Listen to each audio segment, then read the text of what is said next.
Le 1er août marquait un événement historique, un échange de prisonniers entre la Russie et l'Occident. Les individus libérés ont révélé des détails poignants et Artsem Doultsev, un agent rentré en Russie, fait part de son expérience en prison.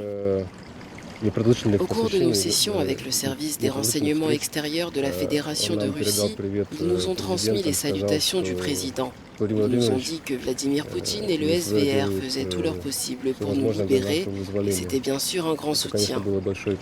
Ces mots reflètent la complexité de l'opération et le rôle crucial du service de renseignement extérieur russe.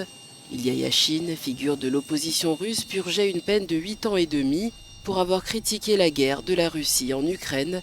Il exprime sa gratitude pour le soutien qu'il a reçu. J'ai reçu environ 30 000 lettres et des cartes postales de votre part. Je suis sûr qu'il y a beaucoup de gens ici en ce moment qui m'ont écrit des lettres et qui ont pensé à moi. Et vous n'avez pas idée de l'importance de tout cela. C'était littéralement ma source de force. Car pas un seul jour en prison, je ne me suis senti abandonné, oublié ou esseulé.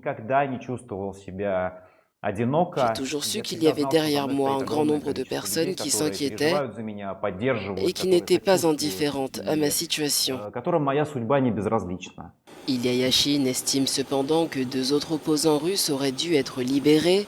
Notons que cet accord, qui représente le plus grand échange de prisonniers depuis la guerre froide, inclut la libération de l'ex-marine Paul Whelan et du dissident russe Vladimir Karamurza.